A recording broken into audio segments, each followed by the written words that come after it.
Përshëndetje të nderuar zonja dhe zotërinj, ja ku po takohemi sërish së bashku në kanalin Historiete, për t'i dhënë edhe një herë zë rastit të Valeriës, një rast që na hapi plagët e të gjithë grave shqiptare që ne i kemi humbur në shtetet tona shqiptare, si në Kosovë, Shqipëri dhe në Maqedoni apo qoftë edhe në Maltëzi.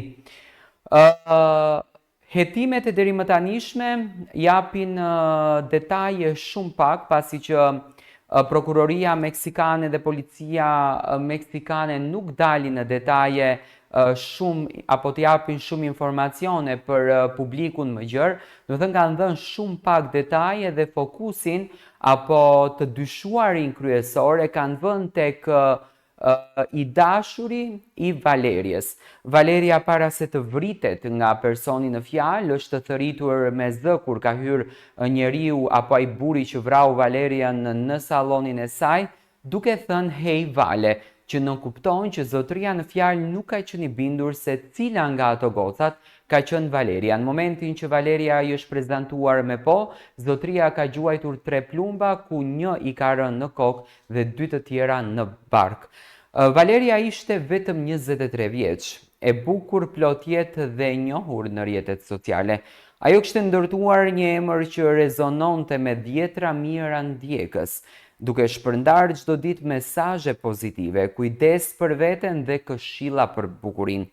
Sallonin që kishte hapur me shumë sakrifica e kishte kthyer në një strep për gra dhe vajza që kërkonin një çast për veten e tyre, një vend ku ndiheshin të bukura, të dëgjuara dhe të mbrojtura.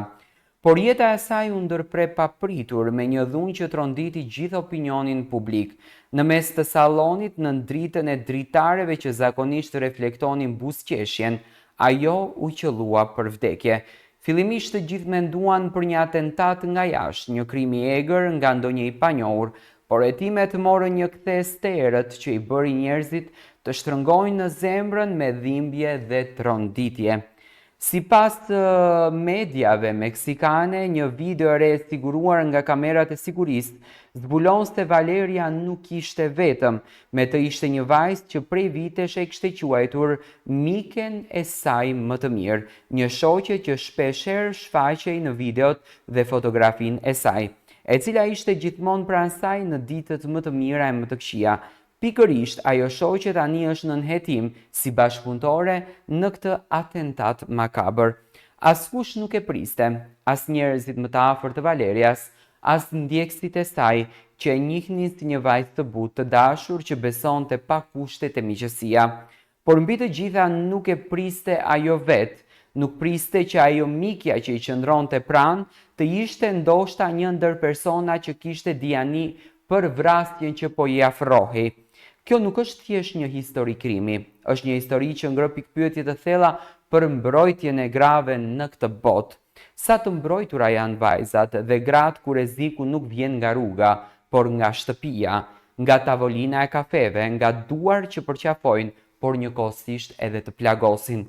Kur dhimbja nuk vjen nga një armik, por të vjen nga një mik.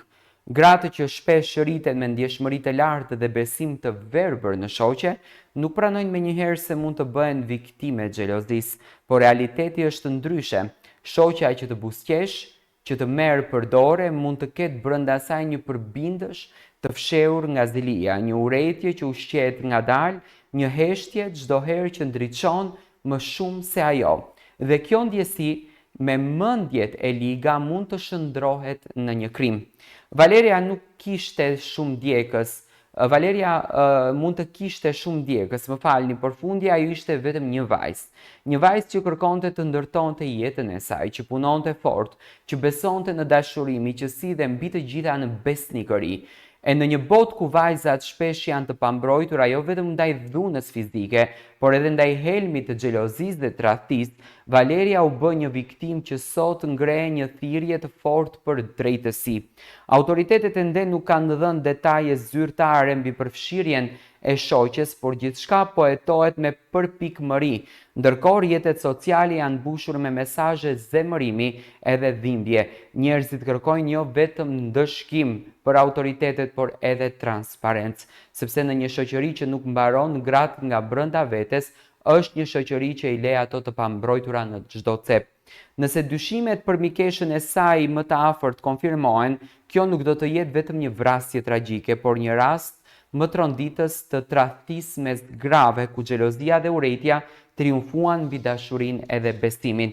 Valeria nuk jeton më, por historia e saj do të jetojë gjatë, si një thirrje e fortë për vigjilencën, për drejtësinë dhe për vetëdijsimin se ndonjëherë rreziku më i madh fshihet pas një fytyre që ne kemi dashur më shumë. Shoqja e saj, e cila deri dje konsiderohej si motra që nuk e kishte lindur nëna, kishte hyrë në jetën e Valeriës në mënyrë të natyrshme dhe shumë të dashur. Kishin kaluar net të gjata duke ndarë ëndrat dhe sekretet, lotët edhe gëzimet. Askush nuk do ta imagjinonte se pas asaj buzëqeshje të butë, fshihej një ndjenjë errët që të rritej dita ditës, xhelozia. Xhelozia për suksesin, për bukurinë, për dashurinë që Valeria merrte nga të tjerët. Dhe si shumë histori të tilla që kanë ndodhur në heshtje, edhe kjo nisi me një mendim të keq që të kthehet në veprim fatal. Ajo që e bën edhe më të rëndë këtë histori është se Valeria nuk kishte pasur asnjë konflikt, asnjë shenjë paralajmëruese. Ajo ishte një vajzë që u besonte njerëzve, që e shihte të mirën te secili, veçanërisht tek shoqet.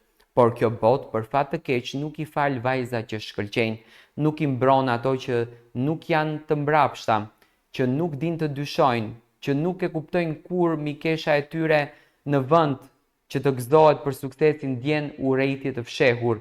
Ky rast është një thirrje për të gjithë, për vajzat që ndajnë gjithçka me mikeshat e tyre, për nënat që rrisin vajza të mira e të ndjeshme, për një shoqëri që akoma nuk i mëson grave të njohin rrezikun emocional, sepse ndonjëherë dhuna nuk vjen me grushta apo me armë, vjen me heshtje, me një vështrim të ftohtë, me një buzëqeshje të rem që fsheh një thik pas shpine, dhe kur godet është shumë vonë.